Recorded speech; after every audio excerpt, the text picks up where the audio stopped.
Greetings. Welcome to NASCAR America Debrief. Nate Ryan, Kyle Busch, Rutledge Wood, Kyle Petty here on the NBC Sports Motorsports YouTube channel. You're watching on YouTube. We're taking your phone calls as well, left over from NASCAR America Motor Mouse. But I'm also monitoring this comments box for your questions, comments that you have for Kyle Busch. That's why I need two computers to answer your He's a DJ, your question. dude. Whatever. Keeping track of phone calls on one computer. Like a DJ, you know. He's gonna mix comments and questions. Have at it. Yeah, it's like I'm mixing it up here. That's it. I think we're going to start on the phones, though. Go back Not to going to be mixing much. Brian. Brian, welcome to NASCAR America Debrief. Hi there. My question for Kyle, well, first of all, I want to say I appreciate what he does for younger drivers. And my question is what he thinks of Haley Deegan, and would he consider putting her in a truck at Eldora next year, maybe? All right. Well, obviously, Haley's from a talented family.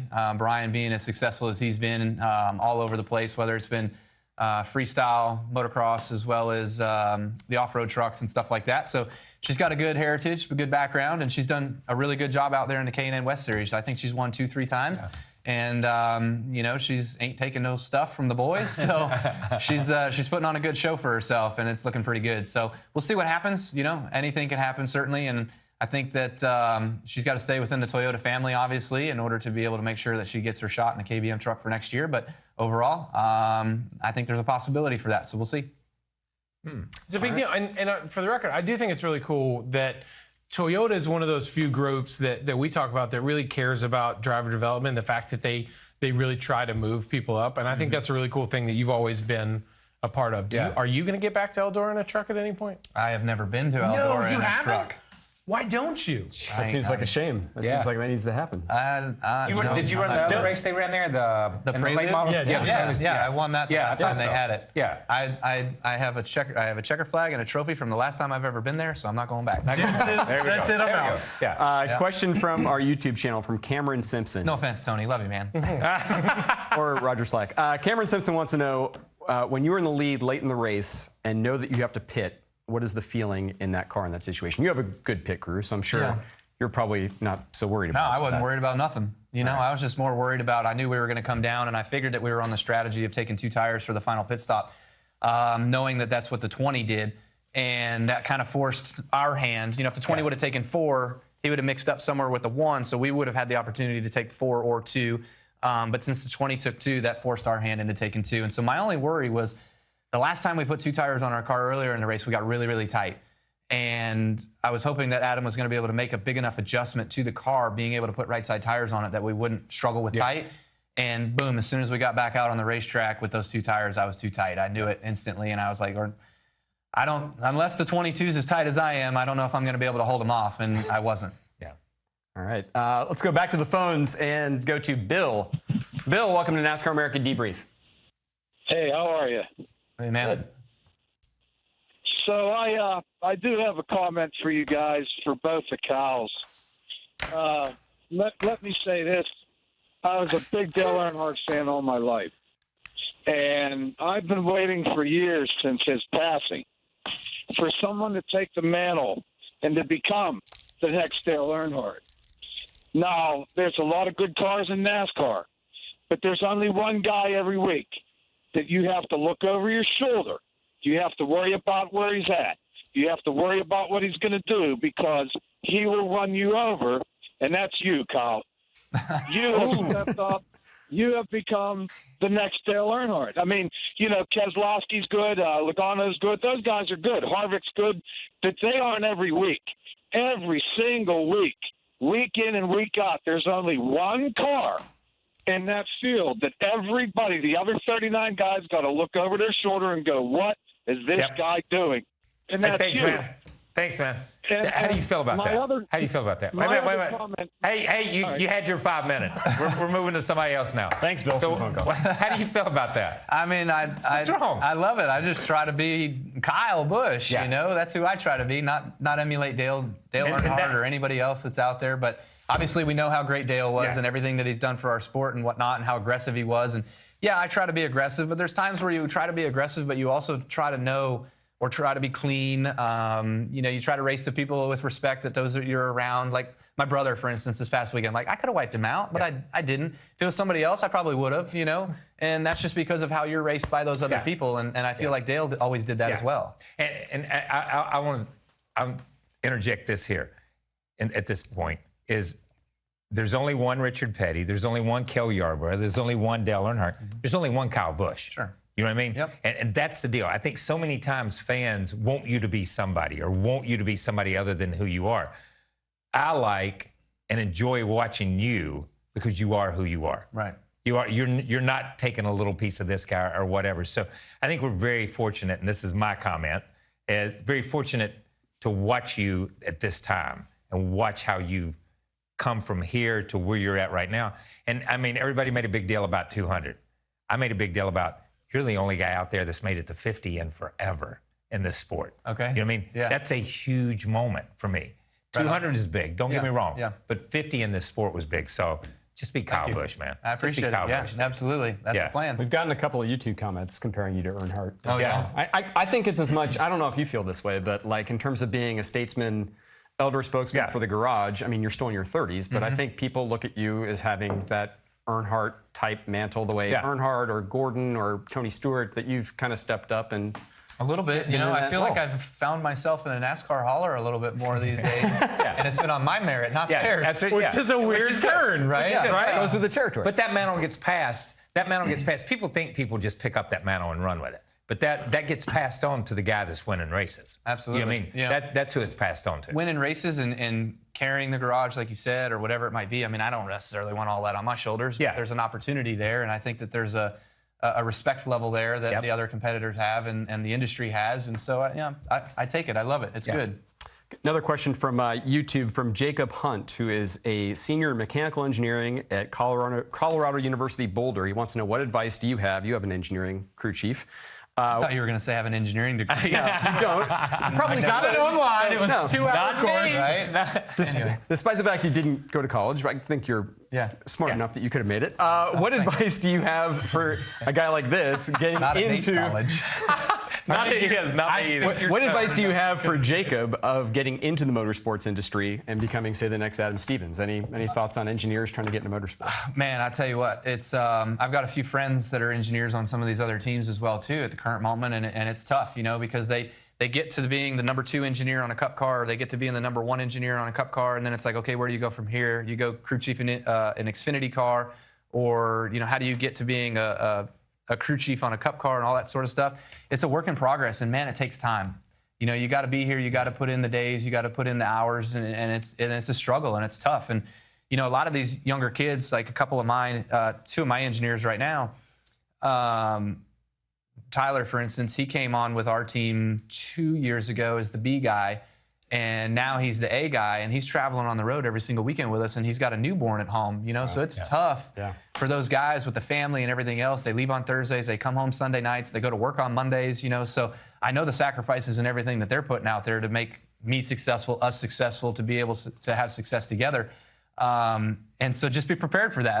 What I'm trying to say is be prepared for that. Like, it's not all roses and as glamorous and everything that it seems. There's a lot of sacrifice there. So all I can say, though, as far as how to get there, is you put in your resumes and you beat down doors and you go and you say, give me a shot. And like right now, for instance, I know a lot of race teams are looking for engineers because a lot of the engineers are coming off the road because of those instances I'm talking about. And so for new, fresh faces to be able to get in there, like, there's a shortage right now. So totally. And I'll say this, Adam. We know. But Adam put in resumes at a lot of shops, and we hired him. Yep. And we hired him because we needed somebody. So he came to work because we had a fledgling in the engineering department. So you go to a smaller team and get your foot in the door. Just get your foot in the door, be in that garage area, be around people, make friends with the other engineers that are on other teams and understand you can climb that ladder. But a lot of times there's no opening at Hendricks. There's no opening at Gibbs. But you can go to a front row. You can go to one of these teams, and they allow you to make mistakes and learn while you're networking, at the same time. So I'm telling you, Adam has turned into, we knew Adam when he came there that he was a leader. He had more hair then too, right? Yes. He blames you for that. That's a whole nother problem. But we knew he was a leader, but he had an opportunity to develop and then move on to great things. And listen, I tell him every week, man, I'm so proud of him. And I love that. y'all know, and this is a question that I get asked, but because people ask you guys in different ways, how do I get started in the sport? One of the greatest examples I still think is Steve Letarte showed up pushing a broom at 16 after school, and look what happened in his career. Like, so much of it is, yes, did you go to school? I'm not sure, but I think he's on TV. He has great hair. But, you know, so much of that is, you have, to your point, put in resumes. You got to show up, though. And if being in this sport is something that he's really passionate about, do whatever it takes. Like, if you need to go deliver pizzas so that you can show up and try to work for free and get your foot in the door, just do it, because all of these things happen in those kind of ways. Like, I came from a Craigslist ad. Legitimately, like, it's but into this world or into your job? No, you see, when there's a spark between two people. Right. Yeah. Okay. I see. We don't. Samantha and I don't have that. Well, it's, I was gonna say it's a different. We had to go to the doctor. I high-fived the doctor on that one. I was gonna say, right? It's a thing. Anyway, but yeah, show up. Great question, Jacob. We learned a lot, obviously. Thank you. Back to the phones. Let's talk to John, who I think has a question about the Gibbs dynamic for Kyle. John, welcome to NASCAR America Debrief. What's going on, guys? Appreciate you having me on. Appreciate you. Thank you. Let me say this. Kyle Petty, Rutledge Wood. Yeah. Guys are the stars of NBC. Don't miss this show anymore. We'll try not to, man. On. We love you. Thank you, man. That's the only reason why I came on today, but you know. Huge part of Rowdy Nation. Love what you do, Kyle. Just wanted to know what changed, or what's been doing different with Truex and Cole Pern being part of y'all's team now. I think the biggest thing right now, like, you're probably saying, why isn't the 19 running like the 78 ran and being as good as they were? I think it's the aero package right now. Yeah. We're all still kind of trying to figure this thing out. And at some places, you look at Kansas and Chicago, the 88 car was fast. Yes. Right? Yeah. Badass fast. Oh, yeah. You go to Kentucky, what happened? It didn't Nowhere. Didn't even show up. Right. So we're all still trying to figure this out at every single track and trying to have the basis of what to do. And so I think the 19 obviously had it at Dover. Like, the 19, look, I said you couldn't pass a damn race car at Dover. He started in the back and won the race. So he passed everybody there was to pass, right? I ran 15th all day. I never passed anybody. I saw the same bumper cover for 400 laps, okay? So there's times in which you hit it and times in which you don't, and that we're all still trying to figure that out and see exactly what we can do. So I say give it time, but I really don't want to give it any time for those guys to figure it out, because I know how good they are. So I'm just happy that Adam and I are a little closer to having an understanding about what we need. Yeah. Question from YouTube. Actually, multiple questions from YouTube and hashtag let me say this. Everybody wants to know what your throwback scheme will be at Darlington, apparently. Man, if it's not announced, it's not out yet. So no hints on this. No, People want like colors and. What's the era this year? Is there an era this year? We heard mid-90s today on a phone call. I heard mid-90s. Okay. All right. What is mid-90s throwback? I mean, that's Number one, That's Kyle Petty. it is Mellow you. Yellow. That's It is mid-90s. you in every glorious I know. way. Mid-90s throwback. That's good. If you need it, I've got a pretty sweet Kyle Petty tank top I got on eBay. Oh, yeah. Here's the thing about throwbacks is, like, if somebody's already done it, please don't do it. Like, find another one. Yeah, find another one. Right? Yeah. Which means at some point we're going to have to maybe run out of throwback You know how many schemes, right? paint schemes there's been in this world?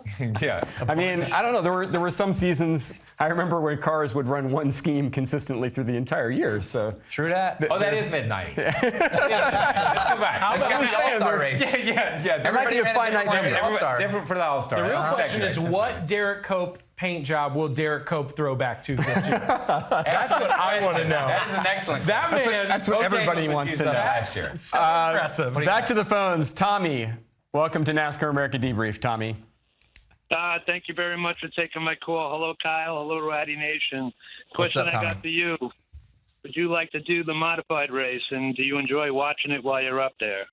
Yeah, so the modifieds run at Loudon every Saturday. They had, and actually they've run Friday and Saturday the last couple of years. Haven't they had like an all-star event or something? Yeah, they did have an All-Star. Yeah. What's his name? Newman runs. Newman got DQ'd. How does Newman get in the all-star race? That should be like a NASCAR rule where he's eliminated. He's not eligible for that race. Like, I don't get it. Different. Yeah. I have that. Anyways, so the modifieds would be fun. Actually, years ago, this was back 2009 or 10. I think when they first started going there. I don't know if Were they there before that?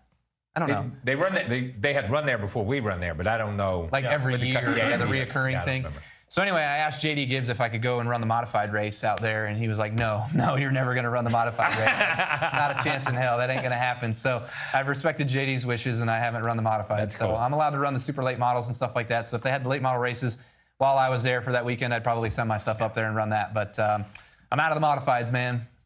All right, sorry. Quick one for you from YouTube. Justin Lehman wants to know, he thinks you're a Hall of Famer, but wants to know if you have only one championship, how will you rate your career? Will it still be complete? Yeah, it's pretty much sucked. Damn. So one championship. Oh my God. Is, Yeah. I mean, it's not like you need Yeah, that no, anybody to with fill- one to fill. championship shouldn't be in the Hall of Fame. Yeah, so, true. Well, I think he has you in the Hall of Fame. I No, think I he's know. wondering, you know, if do you need I'm another doing some one? self-digs. It's really, they're big. Good. That's good. But anyway, good. what's the question? Will your career be complete if you have one championship? No, it won't. I mean, truthfully, realistically, I'd love to have more. I feel like there should be more. I've been in the championship 4 years in a row. It'd be nice to be able to go into the championship 4 and to be able to win that race. It sucks that it's one race and the championship comes into that moment, but that's what it is. That's our playoff format, and everybody knows it and everybody plays by it. And so we just needed to go to Homestead and run it like it was 2015 and have a better piece than we did last year. All right. I mean, what was amazing last year is how challenging that final race has gotten to where we finished 1, 2, 3, 4. I know. Yeah, Insane. crazy. And I was going to finish guys, 14th, okay? That's where I was going to finish. But we ended up 1, 2, 3, 4 for the final 4. everybody had a shot at some point to win. Everybody felt like the Every dominant year, car. everybody's had the shot. Yeah. You know what I mean? Yeah. So it's crazy just how competitive and close that race becomes when it comes down to that time. Patrick is on the phone. Patrick, welcome to NASCAR America Debrief. Thank you. How do you do, guys? Hey, man. Kyle, my Me? wife and I are proud members of This one. we are proud members of Rowdy Nation, Thank you. and I'd like to know, when is Brexton going to get into a race car? All right. Well, I appreciate you being fans of Rowdy Nation. That's awesome. You guys are what we're all about, what we live for. So Brexton, though, he's got a couple Lightning McQueen electric cars. You know, they start out with 6-volt batteries, and I'll say that we've gotten them up to about 24. And we've melted down a few. I've had to go buy the replacement motors and the replacement gears and stuff like that. That's awesome. Yeah. And I've got more money in Lightning McQueen cars than the All Rouse. But anyways, thank you for Interstate Batteries. They sponsored my battery power on that one. Yeah.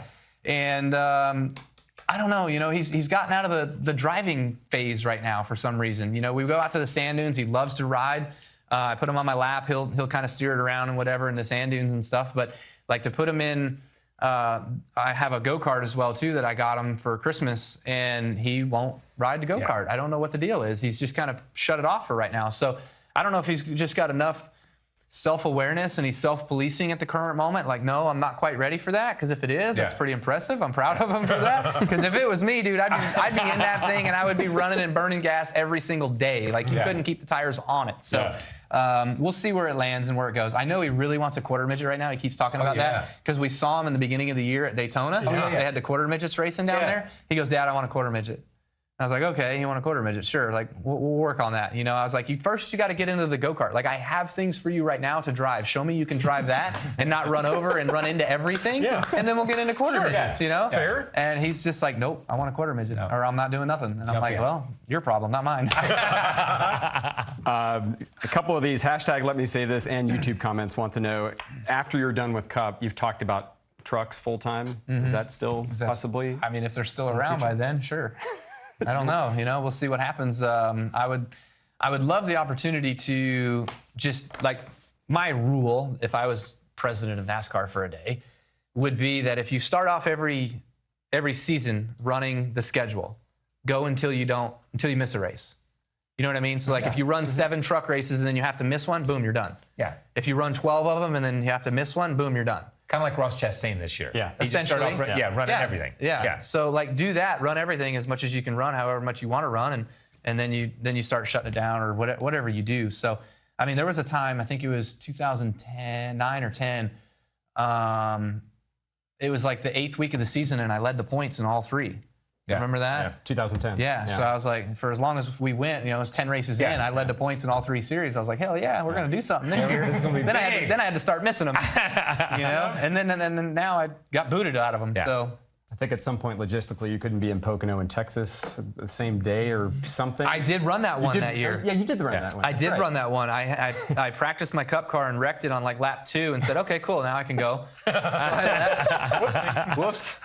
There was a strategy behind it. Then I left and went to Pocono or Texas for the truck race. I think I ended up 3rd in the truck race that night, and then flew back and ran the Cup race the next day. So yeah. For people that don't get it, what is it about the truck race that racing in trucks? Because I know you would do all of them if you could. What is it about that is so close to your heart? Is it just the pure joy of racing, and you want to race anything you can? Yeah, I want to race anything I can. Obviously, if we were more successful at the XFINITY Series level at KBM, I would have kept the XFINITY Series program going and left it there. But when you have the Cup Series teams as good as they are and as competitive as they are, all they're doing is taking their Cup cars and then moving them down into the XFINITY Series. Sure. So you have all that technology, like us being a Truck Series team trying to grow into the XFINITY Series team with equipment and everything else. It was hard for us to do. We couldn't compete at that level. We didn't have as much aero testing, and we didn't have as much chassis stiffness testing and all that sort of stuff that they have. And so we were just always kind of behind the 8 ball. And I finished second like 4 times that year or something, and just wasn't quite able to close the deal. Should have, but just never did. And that guy we talked earlier about, Steve Letarte. Yeah. Yeah, he beat me in the last race that year on pit strategy. Son of a what a jerk. I think we got one more call from Connor. Is that dipping like into the lower series with crew chiefs? Like he was dipping, right? That's true. That's right. Right? Great point, man. There should be limits. There should be rules on that. There should be limits on that. Connor, you're on the phone. Welcome to NASCAR America Debrief. All right. How is everyone? Hey, man. Doing good. Thanks. All right, so first off, Kyle, what is your favorite drink to have? Because we saw at Daytona there was a lot of red flags, and I know you probably get thirsty on the track, so I was just wondering what your favorite drink was to have. Well, my favorite drink, I love the Rowdy Nos that I had a couple years ago. They've kind of discontinued that flavor, and so now I'm back on the Monster side. Same family, but different. But as far as if you're talking inside the car, what do I drink? I go between Gatorade and water. Just regular Gatorade, whether it's blue, red, orange, yellow. I don't really care what the color is. And then water. And so every other pit stop, we kind of flip-flop going back and forth. That's what my nutritionist and everything. And I did a fitness test a couple of years ago, did a sweat test, and that's what they told me that I should just be putting back in. So that's where I'm at. Cool. All right. I was not aware of that. Yeah. That's really cool. Yeah. We've learned a lot with having Kyle Busch here, and we really appreciate you being so gracious with your time. We have one more hashtag. Let me say this that we didn't get a chance to get to the end of the show. It's Representative Rowdy Nation support for you. John Green just wanted to tweet, "Thank you, Kyle, for always being my true champion. I'm probably the only guy from Brooklyn, New York that loves NASCAR, which is why I'm moving to Vegas this year." He said his mom passed away last month, his brother last year, but he thanks for having you as an inspiration each day. And he also included this photo that he took with you. Oh, cool, man. There you go. Yeah, that was in Vegas at the Burnout deal that we were talking about earlier. So right on, man. Well, I appreciate you sending in a little note, and we'll keep trying. We'll keep digging for you. So I wish you the best of luck on your move and your transition to Vegas. That's going to be cool, and I'm sure you'll enjoy it. I love that town, and make it your home. Thanks again to Kyle for being here. Oh, you've got something, Kyle. Elsie, come over here and say goodbye. Hey, thanks for doing this. That's the most fun we've had. Good, man. Hey, always a good time. And it's bring your daughter to work day. Bring your daughter to work day. Say hey for Elsie. Great promo, Rick. All right. Thank you, guys. Thanks, everybody.